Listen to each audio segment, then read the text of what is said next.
So I should start by saying that as I was talking last week with John Detmers about this talk, I gave him an idea for a title, and he said, well, that's great.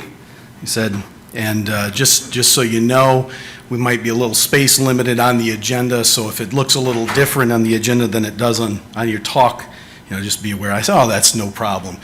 There is a problem, though, and that is I like your title better than mine. So we will stick with Operationalizing Environmental Principles in Ohio as a title rather than what you see up there. We've seen these 7 principles, heard talks about them this morning.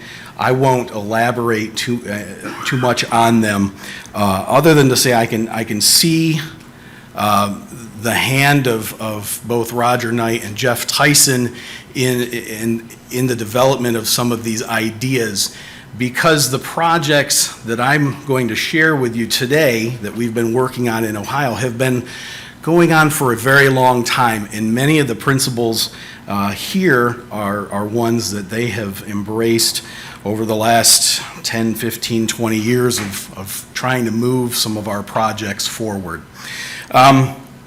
So today what I'd like to do is keeping these principles in mind. I'd like to share 3 projects that we've been working on in Ohio, some for a very long time and some that have been mentioned at least a couple of times today. And at least one I want to start in the whole process of how we got started down this path, and hopefully highlight some of these principles that we're using or hope to be using in the near future to make those happen. And then I'd like to, after I talk about those 3 projects, I'd like to at least talk about some other ideas that we've been kicking around at our office on how to use some existing information and collecting more to answer some additional habitat questions. And so these are the kind of the things we have in mind. So being a fisheries manager, I will start by talking about habitat by showing you fisheries assessment data. This is how we roll in Ohio. And we noticed, this is trawl data from our assessment trawls that are designed to assess perkid abundance and recruitment. And so obviously we are trawling those trawls that take place in areas that are not in nearshore or wetland areas. But what we noticed about a decade ago was that we started collecting more and more of these wetland or coastal type species in our perkid trawl assessment. And we also includes a shift from what you would normally think of in centrarchids in a turbid environment like white crappies back before the 90s, to shifting to things like bluegill and pumpkin seeds, and becoming relatively abundant in areas we didn't anticipate them. That got our wheels turning. Now we know that there was a shift in some changes in water depth, water clarity that could explain why we're seeing more of these phytophilic type species showing up in our trawls. But it really got us thinking that we're missing out on something, that there's a part of the fish community in Lake Erie that we were missing out on. So starting in 2007, we began a process of developing a nearshore fish community assessment program that ended up by 2010 looking like this: a daytime electrofishing survey crammed in between all of the other assessment work we do at 12 sites with varying shoreline geomorphologies ranging from bluff or bank shorelines to wetlands, beaches, and even exposed bedrock. And then we also selected sites based on the level of armoring or shoreline protection that was there, whether they were modified or not. And we started collecting some data with that. Things were good, but we couldn't, at least I couldn't get out of the back of my head that perhaps we were missing something. We might not have had the strongest assessment program possible, especially using daytime electrofishing. And we also had some other questions that were kind of filtering around. So that led us to collaborate using some GLRI money with the University of Toledo and the Ohio EPA to take a better look at our nearshore work that we were doing.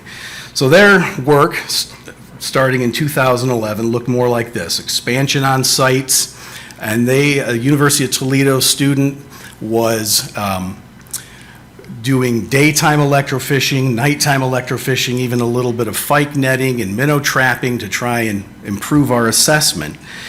And as academia is like to do, they started asking more and more questions of the data they collected.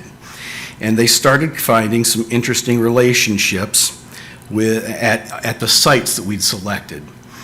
And probably the most interesting is this, with the number of fish species at a given site based on the amount of vegetation that's there.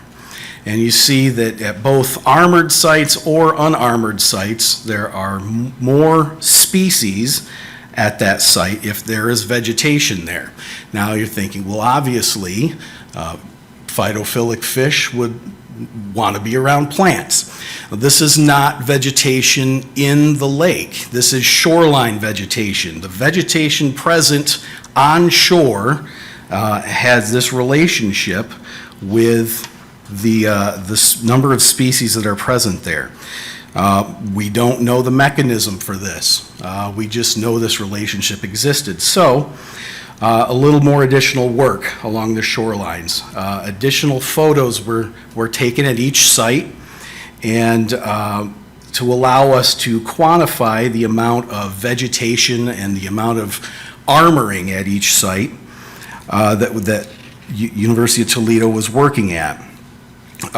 Site 15, you can see here on the left, has riprap armoring and what they defined as mixed vegetation, shrubs and grasses and trees, while the site that's on the right-hand side, site 17, is unarmored and all herbaceous vegetation, both emergent and submergent.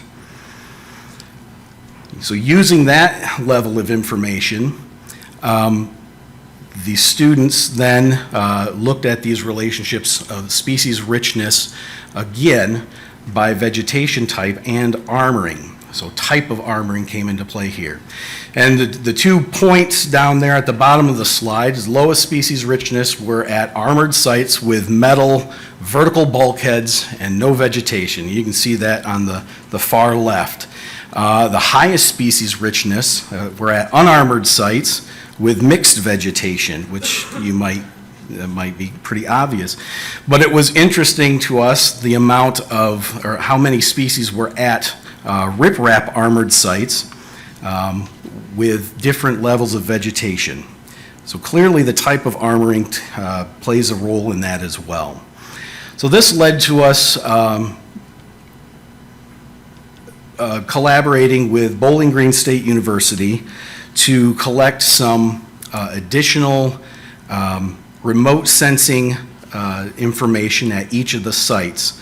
So they had NASA, I believe, fly every site most of the sites that we use, and had them look, or then BGSU quantified the amount of habitat, or what the shoreline habitat was at each site. So, and they did it at different buffering distance, and at each transect, we have 5 100-meter transects at each site that we sample. So Additional work, now this is fairly new, so hasn't been utilized yet by the current student at University of Toledo, but that work moves forward. So this is all, I mean, it's brushing on habitat work, but it's still very much fisheries assessment work.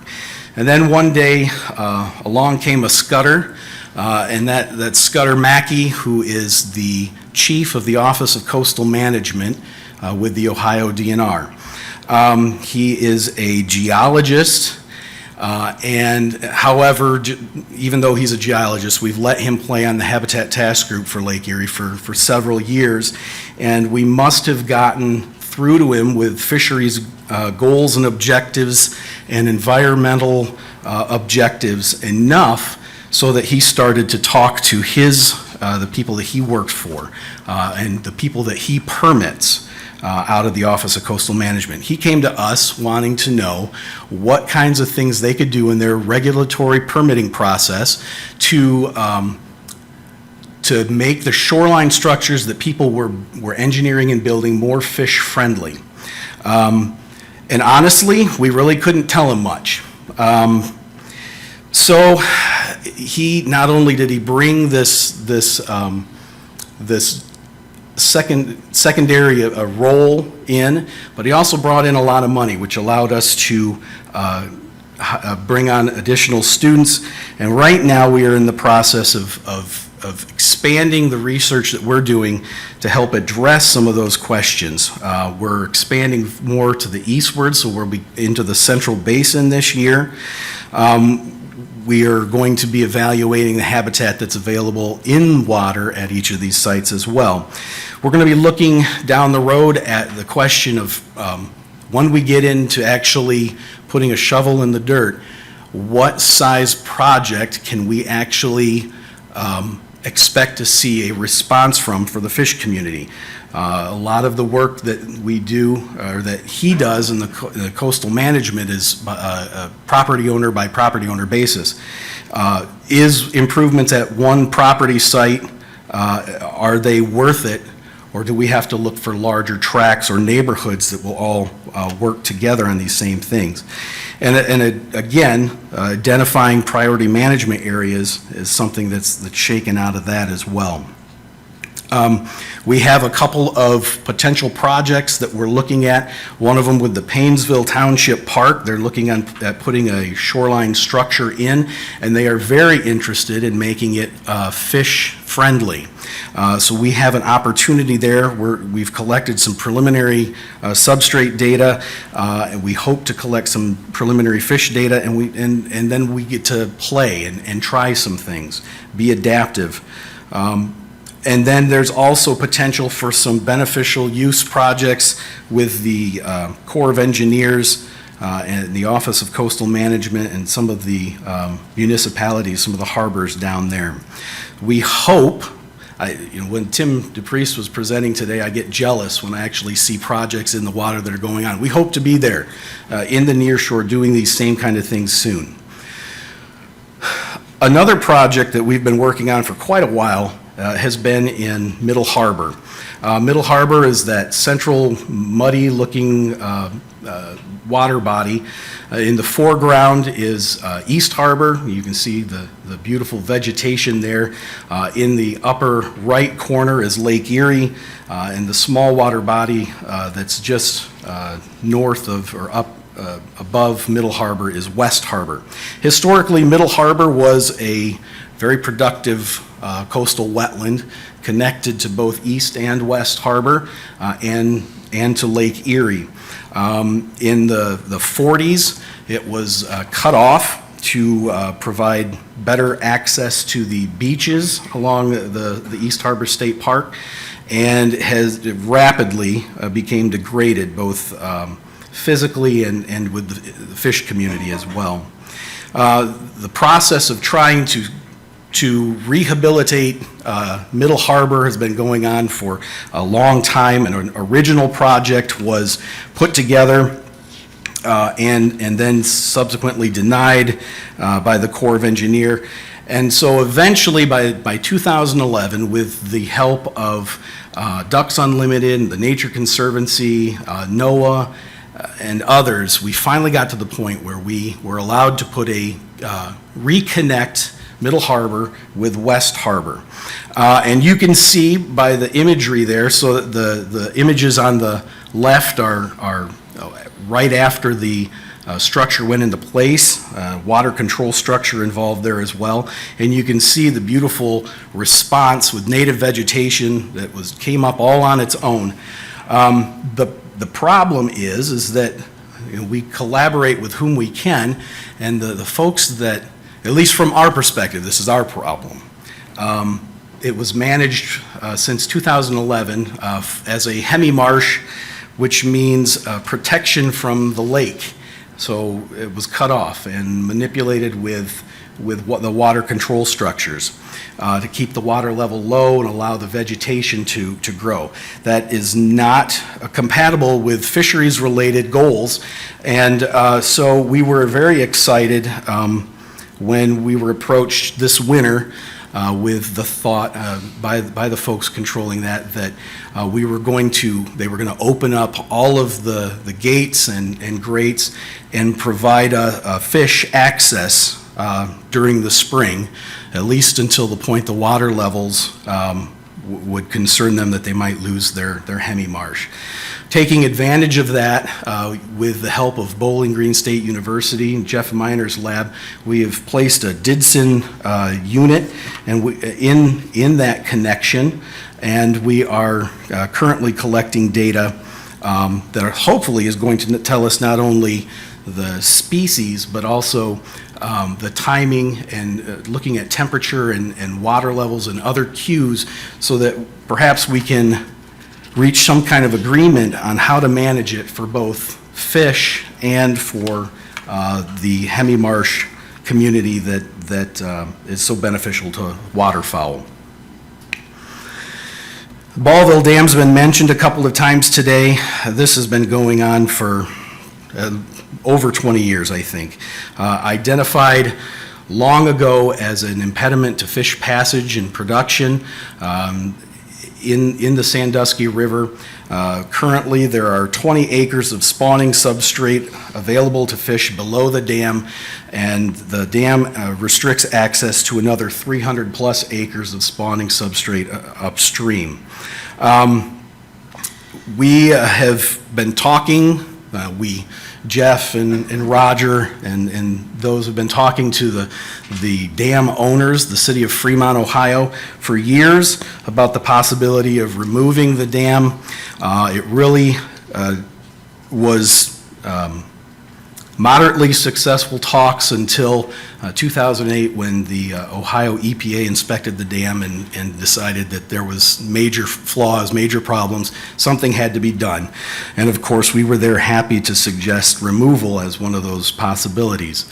Currently, lots have gone on since 2008. We're currently still in a holding pattern while the supplementary EIS is being commented on, but we still are hopeful that we've done enough with sharing our fish community goals and objectives and environmental objectives with the people who are making those decisions, that we still hope to see this come out, hopefully in my career, hopefully in Jeff's career. And lastly, we've heard a lot over the last couple of years about the GLaDOS and the acoustic telemetry projects. And we think that there are a lot of opportunities from a habitat perspective to identify priority management areas there. We see a lot of the large-scale movement information that comes from this project, where walleye are moving, where lake trout are moving, across the basin or even out of the basin. But we've also collected some more fine-scale acoustic location data. This is on Toussaint Reef in 2014. This is a female walleye, and this is using an array of, 21 or so acoustic receivers. We can home in on certain times and conditions and specific areas on that reef that may appear to be valuable to that female during the spawn. Other ideas We have, researchers have included temperature and depth tags on some of the acoustic transmitters, which gives us another way of looking at the fish occupation of habitat and gives us a pathway moving forward to perhaps evaluate those things a little bit more. How do all these things fit? I think that they definitely highlight some of the efforts, particularly in expressing the fishery value in Lake Erie to those who are decision makers and property owners. And with that, I will stop. Thank you.